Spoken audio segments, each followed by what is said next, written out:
Hello friends, welcome to spoken English classes. ఈరోజు కొన్ని Proverbs నేర్చుకుందాము. ఆల్రెడీ మీకు 10 ప్రొవర్బ్స్ చెప్పాను. ఇంకా కొన్ని 10 ప్రొవర్బ్స్ 10 చొప్పున నేర్చుకుంటే మనకి మైండ్లో బాగా గుర్తుంటుంది, వాడడం కూడా చాలా ఈజీగా అవుతుంది. సో ఈరోజు 10 ప్రొవర్బ్స్ ఇంగ్లీష్లో ఉన్నవి నేర్చుకుందాం. చాలా మట్టుకు ఇంగ్లీష్లో ఉన్నవి మన తెలుగులో కూడా ఉన్నాయి. సో కాబట్టి మనం పెద్ద టెన్షన్ లేకుండా ఈజీగా నేర్చుకుంటే మనం మాట్లాడుతున్నప్పుడు మధ్య మధ్యలో ఈ ఇంగ్లీష్ ప్రొవర్బ్స్ వాడుతూ ఉండొచ్చు. అప్పుడు చూసేవాళ్ళకి వినేవాళ్ళకి అబ్బో ఇంగ్లీష్లో మంచి పాండిత్యం ఉందే అనుకుంటారు. సో మీకు కూడా కాన్ఫిడెన్స్ పెరుగుతుంది.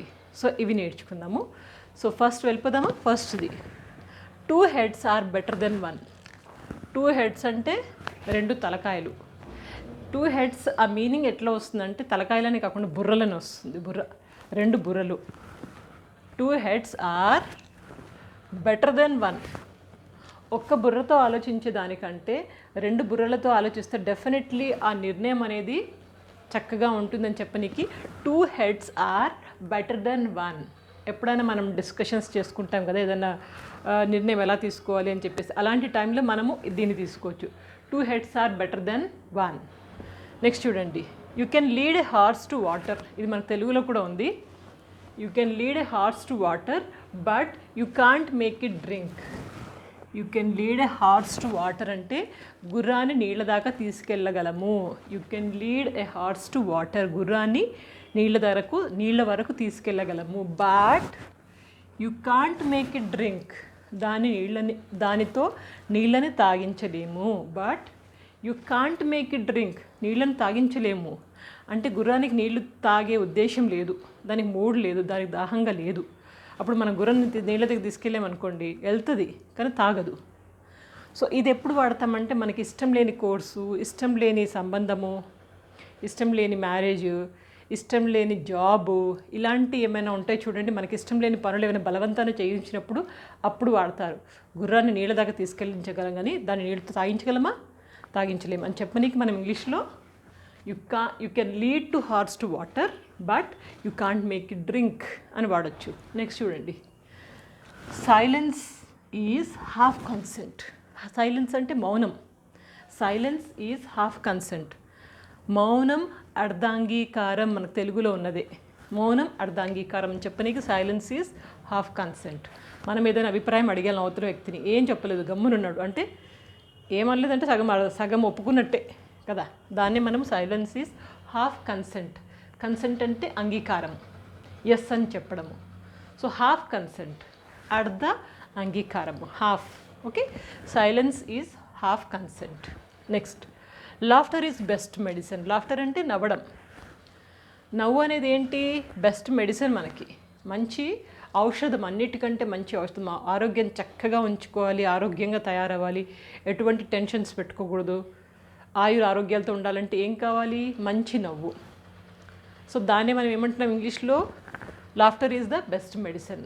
నవ్వు ఆరోగ్యానికి చాలా మేలు తెలుగులో మనము. Okay, laughter is the best medicine. Next, out of sight out of mind. Out of sight అంటే మన మధ్యలో లేకపోతే కనుక అవుట్ ఆఫ్ మైండ్. ఎప్పుడైతే కొంతమంది వ్యక్తులు ఉంటారు, మనతో ఉన్నప్పుడు మనతో బాగానే మాట్లాడతారు, చక్కగా కలిసిపోయి ఉంటారు. ఎప్పుడైతే మన నుంచి బయటకు వెళ్ళిపోతారో, వేరే ప్రదేశానికి వెళ్తారు, వేరే స్టేట్, వేరే ప్లేస్కి వెళ్తారు, ఇక మన గురించి ఆలోచించడం మానేస్తారు. అంటే out of sight out of mind. దీన్నే ఇంకో విధంగా తీసుకోవచ్చు. ఇప్పుడు నేను ఇంట్లో ఉన్నాను, ఇంట్లో ఉంటే ఇంటి గురించి ఆలోచిస్తాను. ఆఫీస్కి వెళ్ళాను అనుకోండి, ఇంటి గురించి ఆలోచించాం కదా, ఆఫీస్లో ఆఫీస్ గురించి ఆలోచిస్తాం. అప్పుడు ఏమంటామంటే out of sight out of mind. ఎక్కడుంటే దాని గురించి ఆలోచిస్తాం, వాటి గురించి మన బుర్రలోకి ఎక్కదు. సో దాన్ని out of sight out of mind. Next చూడండి, practice what you preach. Practice అంటే ప్రాక్టీస్ చేస్తూ ఉండండి, ప్రయత్నిస్తూ ఉండండి. ఏం ప్రాక్టీస్ చేయాలి? వాట్ యు ప్రీచ్, మీరు చెప్పేది మీరు ఆచరించండి. చెప్పడం చాలా ఈజీ, ఎవరు ఆచరిస్తారు? మీరు చెప్తున్నారు కాబట్టి మీరు ముందు ఆచరించండి అని చెప్పనీకి ప్రాక్టీస్ వాట్ యు ప్రీచ్, మీరు చెప్పింది మీరు కూడా ఆచరించండి అని చెప్పనీకి. So next, if you play with fire అంటే నిప్పుతో ఆడుకుంటే యుల్ గెట్ బర్న్డ్, మీరు కాలిపోతారు. నిప్పుతో చెలగాటం పనికిరాదు, తెలుగులో ఉన్నది అది మనకి. So if you play with fire you will get burned. ఎప్పుడైతే మీరు నిప్పుతో ఆడుకుంటారో, if you play with fire you will get burned. మీరు కాలిపోతారు, అది మిమ్మల్నే కాలుస్తుంది. కాబట్టి నిప్పుతో చెలగాటం మంచిది కాదు అని చెప్పే ప్రొవర్బ్ ఇది. నెక్స్ట్ చూడండి, a thing begun. A thing begun అంటే ఏదైనా పని మొదలు పెడితే ఈజ్ హాఫ్ డన్. పని మొదలు పెట్టామంటే సగం అయిపోయినట్టే. ఎ థింగ్ బిగాన్ అంటే ఒక పని మొదలు పెడితే ఈజ్ హాఫ్ డన్ అంటే సగం అయిపోయినట్టే. దాన్ని మనం ఇంగ్లీష్లో ఎ thing begun is half done. ఒక పని మొదలు పెట్టామంటే సగం అయిపోయినట్టే. అంటే మొదలు పెట్టడం ఇంపార్టెంట్. ఎప్పుడైతే మీరు మొదలు పెడతారో అయిపోతుంది, సగం అయిపోయినట్టే, మిగిలిన కూడా చేసేస్తారు అనే ఉద్దేశంతో మొదలైతే పెట్టు అని చెప్పనీకి మనం ఇది వాడతాం. A thing begun is half done. Next చూడండి, బెగ్గర్స్ అంటే అడుక్కునేవాళ్ళు. Beggars can't be choosers. బెగ్గర్స్కి చాయిస్ ఉండదు, దే కాంట్ బి చూజర్స్. అంటే వాళ్ళు చూస్ చేసుకోగలరు, నాకు ఈరోజు బిర్యానీ కావాలి, ఈరోజు ఇది కావాలి, ఈరోజు అది కావాలని చెప్పి చూస్ చేసుకోగలరు, చేసుకోలేరు. ఎందుకంటే ఎవరు ఏది పెడితే ఏది దొరికితే అది తింటారు. ఎగ్జాక్ట్లీ బెగ్గర్స్ అనే కాదు, మనం చాలాసార్లు వాడొచ్చు ఇది. Beggars can't choosers. సపోజ్ సే ఒక స్టూడెంట్కి చాలా తక్కువ మార్క్స్ వచ్చాయి, అతను ఇంజనీరింగ్లో జాయిన్ అవ్వాలి. అన్ని కాలేజెస్లో చూస్ చేసుకునే ఆప్షన్ ఉందా? లేదు. ఎందుకు? మార్క్స్ తక్కువ వచ్చాయి కాబట్టి. ఎక్కడ సీటు దొరికితే అక్కడ జాయిన్ అయిపోవాలా.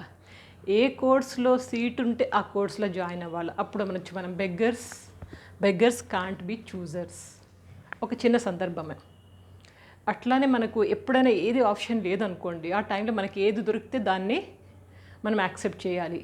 దాన్ని బెగ్గర్స్ కాంట్ బి చూజర్స్. బెగ్గర్స్కి ఆప్షన్ లేదు, చూస్ చేసుకునే, ఎంచుకునే ఆప్షన్ వాళ్ళకి లేదు. వాళ్ళు ఎంచుకోలేరు, ఎందుకంటే ఏది దొరికితే అది తీసుకోవడమే. ఇంకా there is no other option. Last చూడండి, a journey of 1000 miles. A journey of 1000 miles అంటే మన ప్రయాణము 1000 మైళ్ళు అయినా కానీ begins with a single step. ఈ మన ప్రయాణం 10,000 అయినా కానీ 1000 miles 1000 మైల్స్ అయినా కానీ begins with a single step. అంటే మన ప్రయాణం 1000 మైళ్ళు పరిగెత్తాలన్నా కానీ 1000 మైళ్ళు నడవాలన్నా కానీ అది ఒక చిన్న స్టెప్తో ప్రారంభమవుతుంది. Begins with a single step. 1000 మైళ్ళ ప్రయాణమైన ఒక చిన్న అడుగుతో మొదలవుతుంది. తెలుగులో ఉన్నదే మనకు, అంతే కదండి. 1000 అడుగులు మనము వేయాలనుకున్నాము, ముందు ఒక అడుగు అయితే వేయండి, దాంతోనే కదా మొదలయ్యేది. అంటే మనం ఏదైనా అనుకున్నాము చెయ్యాలి అని గట్టిగా కాన్ఫిడెన్స్ వచ్చిందనుకోండి, అప్పుడు ఇది వాడచ్చు. 1000 అడుగుల ప్రయాణమైన ఒక చిన్న అడుగుతో ప్రారంభమవుతుంది కాబట్టి నువ్వు మొదలైతే పెట్టు, మొదటి అడుగైతే వెయ్యి అంటాం కదా. దానికి మనము journey of 1000 miles begins with a single step. 10 proverbs. ఒక్కసారి మీరు పాజ్ చేసి వీడియోని ఇవన్నీ నోట్ చేసుకోండి. సో నోట్ చేసుకున్నాక మీకు ఆల్రెడీ ఒక బుక్ పెట్టారు, ప్రొవర్బ్స్ అన్నీ ఒక చోట రాయండి. రాసి వాటిని మళ్ళీ రోజు ప్రాక్టీస్ చేయండి. ఎంత ప్రాక్టీస్ చేస్తే మీకు అంత బాగా వస్తుంది. కింద డిస్క్రిప్షన్ బాక్స్లో మెయిన్గా ఫస్ట్ 2 links అస్సలు మిస్ అవ్వకండి. ఒకటి స్పోకెన్ ఇంగ్లీష్ లింక్, ఇంకొకటి ఇంగ్లీష్ గ్రామర్ టెన్సెస్ అన్నీ అయిపోయినాయి. మీరు గట్టిగా నేర్చుకోండి అన్ని టెన్సెస్. దాంట్లోనే మొత్తం ఇంగ్లీష్ గ్రామర్ ఉందండి. పెద్ద ఏం కష్టపడకుండా ఇంగ్లీష్ వచ్చేస్తుంది. టెన్సెస్ నేర్చుకోండి, మిగిలిన English grammar classes, spoken English classes ఇవన్నీ కరెక్ట్గా ప్రాక్టీస్ చేస్తూ ఉంటే కనుక ఆటోమేటిక్గా మీకు ఇంగ్లీష్ వస్తుంది. మీకు అనిపిస్తుంది అరే ఎట్లా వచ్చేసింది అనేసి. So practice main. ఎక్కడ వీలైతే అక్కడ మాట్లాడుతూ ఉండండి. ఇంకా ఇటువంటి చాలా వీడియోస్తో మీ ముందుకు వస్తూ ఉంటాను.